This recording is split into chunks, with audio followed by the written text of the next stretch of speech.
Hello friends, ఎలా ఉన్నారు? నేను బాగున్నానండి. మీరు బాగున్నారని అనుకుంటున్నాను. ఫ్రెండ్స్, ఈరోజు చక్కగా ధనత్రయోదశి కదండి.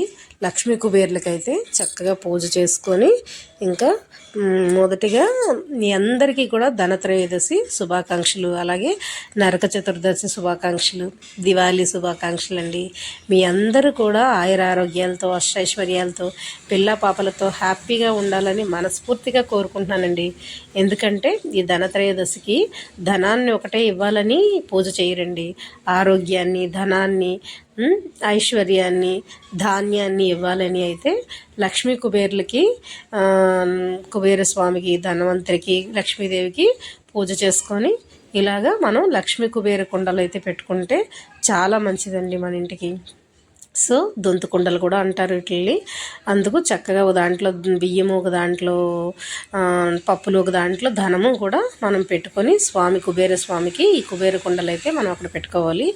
ఇంకా మనం చిన్న చిన్న కుండలు తీసుకొచ్చి చక్కగా చిరుధాన్యాలు అమ్మవారి ముందైతే మనం పెట్టుకోవాలి. ధనానికి, ధాన్యానికి, దేనికి లోటు లేకుండా ఈ సంవత్సరం అంతా హ్యాపీగా చూడమ్మా అనేసని ఒక దాంట్లో ధాన్యము, ధనియాలు, అలాగే శనగలు, పెసలు, మినుములు, కందులు, ఇంకా మన దగ్గర ఏమేమి ఉంటాయి, గోధుమలు, అలా అయితే పెట్టుకొని చక్కగా బియ్యం కూడా వేసి పెట్టుకొని అమ్మవారిని అయితే చక్కగా ఇలాగా లోటస్లో కూర్చోబెట్టానండి.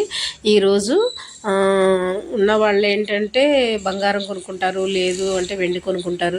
ఇవేమి కొనుక్కోండే స్తోమత లేకపోయినా ఎవరికైనా బాధపడవద్దు.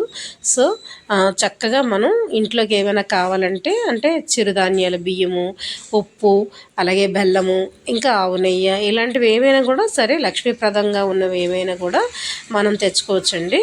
తెచ్చుకొని ఇంట్లోని మనం పెట్టుకోవచ్చు పూజలోని. తర్వాత మళ్ళీ మనం యథాస్థానంగా మనం వాడుకోవచ్చు. ఇంకా మొదటిగా స్వామివారికి చక్కగా ఇటు అటు నెయ్యి దీపాలు పెట్టుకొని దీపాల దగ్గర ముందుగా అక్షంతలు వేసి దీపం జ్యోతి పరబ్రహ్మ స్వరూపం అని మనం దండం పెట్టుకొని ఇంకా మొదటిగా మనం ఏం చేస్తాం, స్వామివారి వినాయకుడికే పూజ చేసుకుంటాం కదా. సో వినాయకుడికి ధూపం, దీపం, నైవేద్యాన్ని సమర్పించేసి స్వామి చల్లగా కాపాడు స్వామి, ఎటువంటి విఘ్నాలు ఈ పూజ చేసినంత వరకు ఎలాంటిది కలగకుండా, అలాగే ఇక మీదట కూడా చల్లగా కాపాడు స్వామిని దండం పెట్టుకొని ఇంకా లక్ష్మీదేవికి, కుబేర స్వామికి చక్కగా లక్ష్మీదేవికి అష్టోత్తరం చేసుకొని కుంకుమ పూజ చేసుకొని, అలాగే మణిదీప వర్ణన కూడా చేసుకోవచ్చు, కనకధార స్తోత్రం చేసుకోవచ్చు. ఇంకా లక్ష్మీదేవికి అయితే లక్ష్మీ గవలతోని లక్ష్మీ అష్టోత్తరం అయితే చేసుకున్నానండి. ఇంకా అలాగే ఇంకా కుబేర స్వామికి అయితే చక్కగా 108 కాయిన్స్తోని స్వామికి అష్టోత్తరం అయితే చేసుకున్నాను. ఇంకా ఫైనల్గా ఈరోజు ఈ విధంగా అయితే పూజ అయితే జరుపుకున్నాను. ఇలాగే చెయ్యాలి, ఇలాగే చెందాలి అని ఏం లేదు. ఎవరి స్థామత కరులది వాళ్ళు చేసుకోవచ్చండి, తప్పలేదు. కానీ ఈ రోజైతే పూజ చేసుకుంటే మనకి ఆరోగ్యపరంగా ఏదైనా ఏ విషయంలోనైనా తినడానికి కానీ దేనికైనా కూడా లోటుపాట్లు ఉండకుండా చక్కగా ఆ స్వామి అమ్మవార్ల దయ మన మీద ఉంటుందని, మనం 10 మందికి పెట్టకపోయినా కనీసం ఒక్కరికి పెట్టే స్తోమతైనా మనకి కలిగించాలని ఆ స్వామిని, ఆ అమ్మవారిని కూడా వేడుకొని శరణు వేడుకొని ఇంకా అమ్మవారికి ఫైనల్గా కుంకుమ పూజ అయితే చేసుకున్నానండి. అమ్మవారు చూసారా లోటస్లో ఎంత ముద్దుగా ఉన్నారో చక్కగాన. ఇంకా ఫైనల్గా ఇంకా కుంకుమ పూజ చేసుకొని ఇంకా స్వామివారికి 108 కాయిన్స్తోనైతే అష్టోత్తరం అయితే చేసుకున్నానండి. కుబేర స్వామికి అంటే పచ్చ కుంకుమ ఉంటే కుంకుమతో చేసుకోవచ్చు, లేదు కాయిన్స్తో చేసుకోవచ్చు, ఏది లేదు అంటే పువ్వులతో కూడా చేసుకోవచ్చు, తప్పులేదు. ఇంకా ధూపం, దీపం, నైవేద్యం అన్నీ సమర్పించుకొని స్వామివారికి, స్వామి చల్లగా చూడండి, అందరూ బాగుండాలి, అందులో మేము ఉండాలి అని ఈరోజు మంచి పనులు కూడా చేసినా మంచిదేనండి. ఎవరికైనా పట్టెడన్నం పెట్టినా కూడా తప్పులేదు. ఎందుకంటే ఎన్నో పూజలు చేస్తే వచ్చే ఫలము ఒక్క మనిషికి ఈరోజు భోజనం పెడితే వాళ్ళు హ్యాపీనెస్ మనకి శ్రీరామ రక్ష అండి.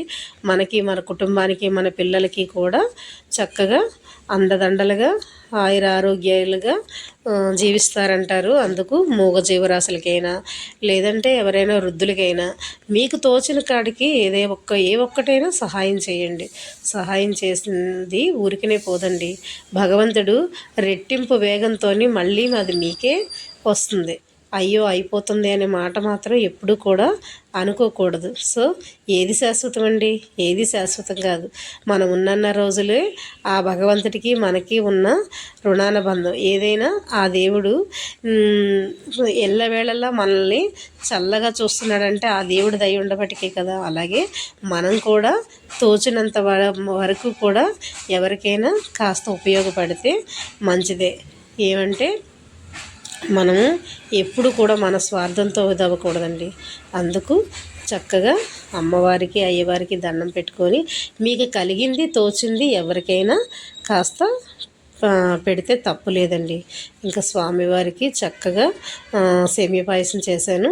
అలాగే కొబ్బరికాయ అరటిపళ్ళు పెట్టేసి ఇంకా ధూపం దీపం అలాగే నైవేద్యం కూడా సమర్పించి, స్వామి నాకు ఇదే కలిగింది, నన్ను క్షమించండి అనేసని ఒక్క క్షమాపణ అయితే వేడుకొని ఆ స్వామికి, చూసారా ఎంత ముద్దుగా మురిసిపోతున్నారో లక్ష్మీ కుబేరులు, ఎంత అందంగా ఉన్నారో.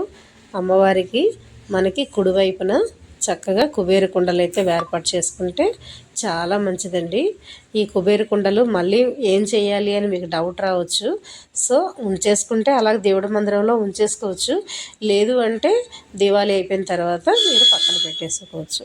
సో ఈ వీడియో కానీ మీకు నచ్చితే లైక్ చేయండి, షేర్ చేయండి, సబ్స్క్రైబ్ చేయండి ఫ్రెండ్స్. Bell icon